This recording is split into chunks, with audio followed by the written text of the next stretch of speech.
Ahora vamos a ver, como ya te anticipé, la designación y remoción, distinguiendo los jueces de la Corte Suprema de Justicia de la Nación y, por otro lado, los tribunales federales inferiores.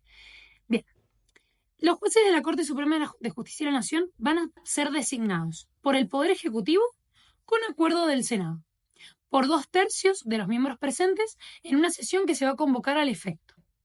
O sea, que para designar los miembros de la Corte Suprema van a intervenir Poder Ejecutivo y acuerdo del Senado. Son los dos órganos que intervienen. Bien. Demás jueces, los demás jueces de los tribunales federales inferiores. Acá me voy a ir al artículo 99, que es el del presidente de la Nación, igual que en los jueces de la Corte Suprema de Justicia de la Nación, que los designa el presidente, pero dice que el presidente va a nombrar a los demás jueces de estos tribunales federales inferiores, pero lo va a hacer en base a una propuesta de una terna vinculante que le hace el Consejo de la Magistratura, y es acá donde aparece en escena el Consejo de la Magistratura, que ahora en un ratito lo vamos a estudiar, donde es el Consejo de la Magistratura quien le propone al Poder Ejecutivo una terna. Y de esa terna que le proponga el Consejo de la Magistratura, el Poder Ejecutivo, con acuerdo del Senado, en una sesión pública donde se va a tener en cuenta la idoneidad de esos candidatos, va a elegir uno de esos tres. O sea que vemos la diferencia, es notable. En la Corte Suprema, los ministros de la Corte Suprema de Justicia de la Nación, Poder Ejecutivo más Senado. Sin embargo, en los demás jueces de los tribunales federales inferiores tenemos Poder Ejecutivo en base a una propuesta de terna vinculante que previamente le hizo el Consejo de la Magistratura con acuerdo del Senado. Vemos que es diferente cómo se designan.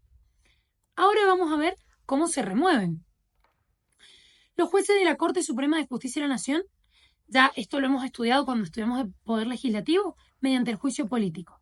¿Te acordás que cuando vimos el juicio político decíamos que únicamente iban a poder ser sometidos a juicio político y nombramos una serie de sujetos que era el presidente, el vice, el jefe de gabinete de ministros y miembros de la Corte Suprema de Justicia? Bueno, acá están. Ya vamos a repasar el juicio político en este video para que lo tengamos presente. Y por otro lado, ¿cómo se remueven los demás jueces de los tribunales federales inferiores? O sea, todos los jueces que están, por ejemplo, los jueces federales que están en las provincias. Bueno, van a ser juzgados mediante el jurado de enjuiciamiento por las causales que también son las que prevé para el juicio político. O sea que las causales las comparte. Van a cambiar quién acusa y quién juzga en cada uno de los casos. Y es así como vamos a recordar el artículo 53 de la Constitución, cuando ya estudiamos la facultad privativa de la Cámara de Diputados, que habíamos dicho que solo ella ejercía el derecho de acusar ante el Senado, y ahí repasemos, presidente, vicepresidente, jefe de gabinete de ministros y miembros de la Corte Suprema. En las causas de responsabilidad que se intenten contra ellos, y decía, mal desempeño en el ejercicio de sus funciones, que ya lo explicamos, crímenes comunes o delito en el ejercicio de su función. Entonces, acá vamos a repasar el juicio político y teníamos un órgano que acusaba y un órgano que juzgaba. ¿Quién acusaba? Cámara de Diputados. ¿Quién juzgaba? El Senado. ¿Cómo se hacía el procedimiento? Obviamente te aconsejo que vuelvas al video del Poder Legislativo, pero acá no lo voy a pasar por arriba, sino que lo vamos a repasar juntos. Se hace únicamente este juicio contra los funcionarios que el artículo establece. Quien acusa es la Cámara de Diputados y lo va a hacer siempre con los 2/3 de los miembros presentes. Es decir, los 2/3 de los miembros presentes tienen que decidir hacerle juicio político a el funcionario en cuestión, sea cualquiera de los miembros que ya mencionamos anteriormente. Si hay un órgano que acusa, Cámara de Diputados, obviamente va a haber un órgano que juzga, Cámara de Senadores. Y la Cámara de Diputados, que hace las veces de fiscal, va a ser quien aporte pruebas hasta el dictado de la sentencia que va a culminar en el Senado. También habíamos estudiado que este juicio político tenía una naturaleza política jurisdiccional, porque se tenían que dar todas las condiciones o garantías de todo proceso judicial, la contradicción, el derecho de defensa, un juez imparcial, pero también era política, porque era un mecanismo que nos daba la propia Constitución para desplazar a magistrados o a funcionarios que no ejercen de forma idónea su cargo, su mandato. ¿Y qué me podía dar como resultado? La destitución del cargo o la inhabilitación para ocupar el cargo. Bien, Este juzgamiento, ¿quién lo hace? Si teníamos la Cámara de Diputados que acusaba, juzgaba el Senado, con 2/3 de los miembros presentes.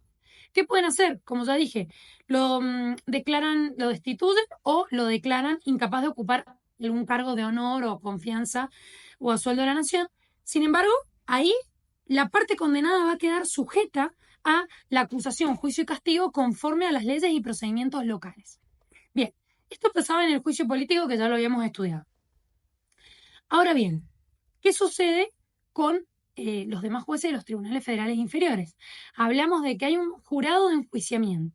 Bueno, esto vamos a estudiarlo bien enseguida cuando estudiamos el jurado de enjuiciamiento, pero también hay un órgano que acusa, que acaba a ser el Consejo de la Magistratura, que ahora ya empieza a entrar en escena, y tenemos un órgano que juzga, que quién va a ser el jurado de enjuiciamiento.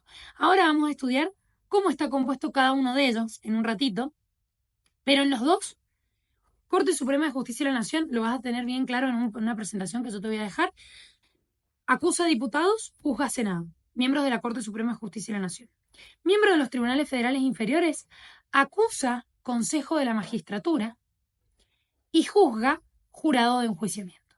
¿Ves? ¿Ves que en los dos tenés alguien que acusa, hace las veces de fiscal, y alguien que juzga? Bueno, ahora en el próximo video vamos a estudiar cómo está compuesto este poder judicial encabezado con esta Corte Suprema para seguir con el desarrollo del programa.